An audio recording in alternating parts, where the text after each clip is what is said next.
Hello అండి, welcome back to my channel. ఈరోజు కుక్కర్లో ఎగ్ బిర్యానీ చేస్తున్నాను. టేస్ట్ చాలా బాగుంటుంది. ప్రాసెస్ కూడా చాలా సింపుల్. దీనికోసం అయితే ముందుగా కోడిగుడ్లు ఉడకబెట్టుకునేసి ఒక పక్కన పెట్టుకోవాలి. కుక్కర్ తీసుకొని కావాల్సినంత ఆయిల్ వేసుకొని అందులో కొద్దిగా ఉప్పు, అలాగే పసుపు, అలాగే కొద్దిగా కారం వేసుకోవాలి.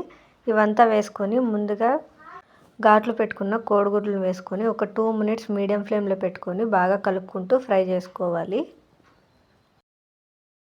కోడిగుడ్లు 2 మినిట్స్ ఫ్రై చేసుకున్నాక కొద్దిగా కలర్ చేంజ్ అవుతుంది. అప్పుడు ఇంకొక ప్లేట్లోకి తీసేసుకోవాలి కోడిగుడ్లు అన్నిటిని.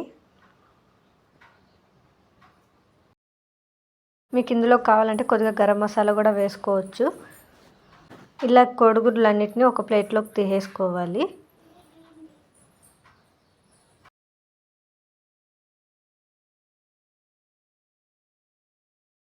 ఇక్కడ అదే కుక్కర్లో ఇంకొద్దిగా ఆయిల్ వేసుకోవాలి. కొద్దిగా ఆయిల్ వేసుకున్న తర్వాత బిర్యానీ ఫ్లేవర్స్ అంతా వేసుకునేసి ఇందులోకి సన్నగా కట్ చేసి పెట్టుకున్న ఎర్రగడ్డలు, అలాగే ఒక 2-3 పచ్చిమిరపకాయలు కూడా కట్ చేసుకొని వేసుకోవాలి.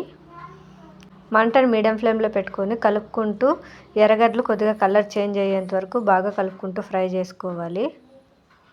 ఇవి కొద్దిగా ఫ్రై అయిన తర్వాత ఫ్రెష్గా దంచి పెట్టుకున్న అల్లం వెల్లుల్లి పేస్ట్ కూడా వేసుకొని పచ్చివాసన పోయేంత వరకు కలుపుకుంటూ ఫ్రై చేసుకోవాలి.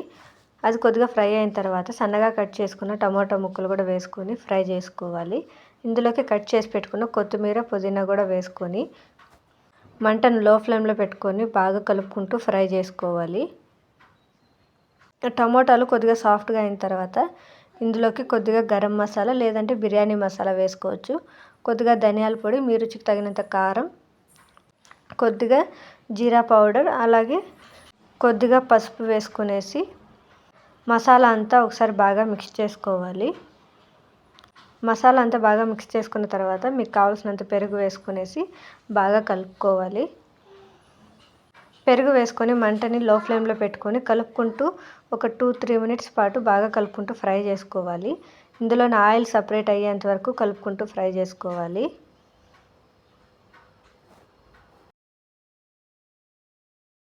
ఇలా ఆయిల్ సపరేట్ అయ్యే టైంలో ముందుగా ఫ్రై చేసి పెట్టుకున్న కోడిగుడ్లు వేసుకోవాలి. కోడిగుడ్లు వేసుకొని నెమ్మదిగా కలుపుకుంటూ ఫ్రై చేసుకోవాలి, లేదంటే కోడిగుడ్డు విరిగిపోతుంది. ఇందులోకి మీ రుచికి తగినంత ఉప్పు వేసుకొనేసి ఒకసారి బాగా కలుపుకోవాలి. ఉప్పు మనం ఆల్రెడీ కోడిగుడ్లు ఫ్రై చేసుకునేటప్పుడు వేసుకున్నాం కాబట్టి కొద్దిగా తక్కువగానే వేసుకోవాలి. ఉప్పు కూడా వేసుకొని ఒకసారి కలిపేసుకొనేసి ముందుగా 1/2 అవర్ ముందుగా నానబెట్టుకున్న రైస్ వేసుకోవాలి. రైస్ అంతా వేసుకొని నెమ్మదిగా ఒక 2 మినిట్స్ పాటు కలుపుకుంటూ ఫ్రై చేసుకొని ఒక గ్లాస్ బియ్యానికి 2 గ్లాస్ చొప్పున నీళ్లు పోసుకొనేసి పైన ఇంకొద్దిగా కొత్తిమీర, పుదీనా కొద్దిగా వేసుకోవాలి. ఇందులోకి నేను 1 స్పూన్ నెయ్యి అయితే తీసుకుంటున్నాను. మీకు నెయ్యి ఇష్టం లేకపోతే అలానే ఒక 3 విజిల్స్ పెట్టుకుంటే సరిపోతుంది. విజిల్ పోయిన ఒక 5 మినిట్స్ తర్వాత సర్వ్ చేసుకొని తింటే చాలా బాగుంటుంది.